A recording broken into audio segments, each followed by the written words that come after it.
welcome Anastasia Petrova. Anastasia, welcome. Oh my God, now I'm blushing. Thank you, James. And it's amazing to have this opportunity to speak, and especially on the STEM panel, on the STEM fair. It's very close to my heart, and just to all the work I do in gender diversity space, because definitely this area is underrepresented from many aspects, and gender specifically. So just to start with my story, I come from very, very humble background. You can hear from my accent, I'm not even English. I live in England, but I'm not English. I'm Russian, and I'm proud of that. And that's what is very important, guys. Never lose your authenticity. No matter from where you are, you can achieve a lot, and you can pursue your dream and follow your dream, and you can do whatever you want. And no matter what stereotypes or biases are there, you can get to your dream. So I grew up in Crimea, so very, very tricky political situation. And then I moved to Russian Far East. It's on the other side of Russia, and spent about 10 years there, started in China, in Japan, and then moved to Moscow, and from Moscow moved to UK. So, and whatever I did, it was always just, just trying things. I'm a kind of person that I just burn the bridges so that I don't have any reason to look back, and I just move forward. But again, it might not work for everyone. And when I started at school talking about STEM subjects, I never thought that maths is for boys or for girls, or physics is for boys or for girls, or English should be just like girls should thrive there. So I loved maths all my life, and I also was quite successful in music. I'm a violinist, professional violinist. And actually I was fascinated that maths is everywhere, and I was quite strong and good at maths. And what really fascinated me in maths, that you can find, you can solve the problem using many, many ways. It's not just the one way to solve the problem. And it has become a motto of my life, actually, to look to one problem from different perspectives and try to find different angles. That it helped me through quite tough times in my life. I was a single parent for quite a while. I came to this country as a single parent, full-time, with a child, and it's always, trying to overcome something. And as I said, so maths, I loved it. But then when it came to choose where to go to study, it was looking around and finding a role model, and also considering what will give me the better income potentially, what is in demand. And, unfortunately, those subjects like programming or computer science or maths or physics didn't come as the first choice. So that's why you see, I went into economics and got my first degree, bachelor's degree in economics. And psychology, my master's came only as a requirement because I was doing PhD, which I didn't finish. Again, never think that you must do something because somebody wants you to do something. It definitely doesn't work for me. So just because I was PhD student and I was professor's assistant in the university, I had to deal with students, so I had to do psychology degree. That's how it came. So everything was a bit unintentionally. But I still had a passion for maths and science, and all the advancement. Internet came quite late to Russia, especially to Far East, too far, I would say. But I was actually the one who, with my friends at uni, we started the first internet cafe, and we taught people what is internet. Even we had a very vague clue about it ourselves, but we were still fascinated and passionate about it. And first emails, I sent my first email, I was almost 20 actually. So now, like, my daughter was almost born with a gadget. Yeah, so it's all very different. But again, this passion for some new technology brought me from Far East to Moscow, and I joined Nokia, and that's where my technology manufacturing career started. And when you work for the company like Nokia, some of you might not even know about them, but the year when I joined, it was on its boost. Nokia was like iPhone these days. And it was amazing experience, you know, to be in the company that is on its like peak.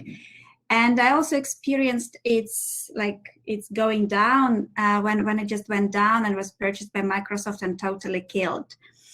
And during this time, again, I didn't feel honestly that like my career was progressing amazingly. And I worked for a Finnish company. As you know, in Finnish culture, it's a lot of senior women. They have a Finnish president is a woman. So it was not, I didn't even like notice that there's some, you know, underrepresentation. We had developers and designers, a lot of women in our company, a lot of senior women. So I had quite a lot of role models. And then when I moved to UK actually, and I spent a couple of years at Nokia. I moved with Nokia, and when Microsoft bought the company, I moved into banking. And actually that's where, in banking technology, and that's where I realized that there's such a gap that I started to realize that there's like male-dominated environment, working environment.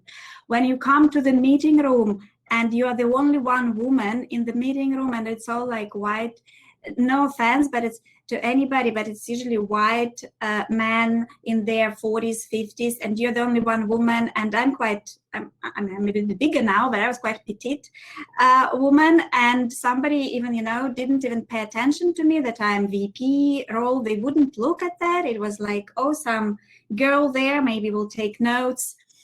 So there's, you know, I started to notice this, and that's when I joined Focused Women Network within the bank, and started to look at how to help and encourage women be more vocal, be visible, stand their point. And again, banking technology is very much underrepresented, and you can really be lost, especially in those times. When I joined like 5, 6, 7 years ago. Now situation, I hope, a bit better, but actually I moved out of the banking, and mostly because of this reason. And now looking back, I think, should I have done more?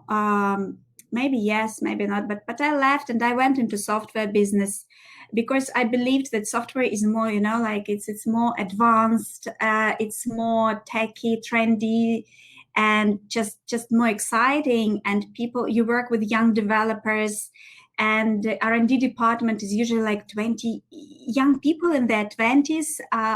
So it's not possible to see the audience today, but maybe some of you like reflect with what I'm saying, and you feel a bit like, you know, oh my God, I'm so silly and I just don't know anything. But again, that's the community that attracted me. But what I noticed is that actually, like, I'm working for Quantexa now. It's a software company, and Quantexa does software or develops software that helps banks and financial services and other industries, even government sector, to find financial crime, to find fraud, detect fraud, prevent fraud and financial crime. So quite important technology, and it's quite exciting time. It's quite young company, so it's scale up, and it's a lot of drive and energy and passion, which really appeals to me. But again, what I noticed is that on the board we have only 2 women. One is co-founder, one of the 6 founders, and another head of HR. So, and it's not enough, so it's like 10%. And then if we look down, like we have on entry level, we have quite a lot of female developers and consultants and R&D people, cloud architects, and so on. But then they don't really progress. I mean, it's still young company, but I thought, if we don't do something from the beginning, because we just started, we're only like 4.5 years old, if we don't do something, it will be the same culture, just rolling and rolling. So we started actually one of the working groups is gender diversity and inclusion, not just gender diversity, but diversity and inclusion. And I focus on gender diversity in technology. And it's not just gender diversity, it's full range of diversity, and how we attract more women, how we attract more people of color, how we attract other representatives, disabled people to come and work for us. Because especially now with COVID, it proved that you don't even need to be in the office, you can work remotely, and we miss so much potential. And that's what I believe we brought this message to our leadership team. So our hiring procedures are evolving to include this diverse recruitment process and so on. But I know I don't want to go over my time. We all need to have chance to speak. I just very quickly wanted to encourage you guys, like, if we talk about the great scientists and coders and programmers and mathematicians, what names come to our mind? You know, like Alan Turing and Einstein, Stephen Hawking. But I just want to, you know, pay a tribute to women like Ada Lovelace or Jean Bartik. And I would really encourage you to read those autobiographies and, you know, not be scared to do new things, not be scared to follow your passion, and not to, you know, follow that somebody wants you to be a dentist or somebody wants you to be a lawyer. If you love something like programming or coding, go for it. There's a great example, the woman called Lindsay Scott. She's model, actress, and coder.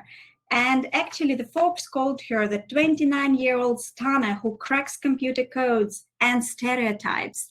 So I would encourage you all guys just to break, as James' motto says, break the barriers, break the stereotypes, follow your dream, and find those role models. Other names, modern names, Marissa Mayer, Grace Hopper, mathematicians like Mariam Mirzakhani from Iran, Marjorie Lee Brown, who is the first Black woman who gained a doctorate in math. So I would like to encourage you to look for role models and follow your dream. And yeah, if you love STEM, just come and join us, and don't be shy and ask. If you don't ask, you don't get. Ask for help, be curious, learn, and ensure you're visible and vocal. Find a mentor.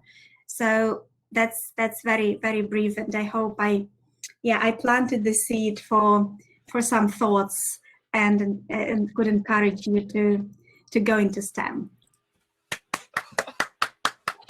Fantastic, Anastasia. That's very. Thank you so much for showcasing the female role models within STEM. We hear a lot about the guys, enough about the female trailblazers within the sector. So I'm sure you have definitely sprinkled some of your gold dust on some of our attendees. Outstanding. So guys,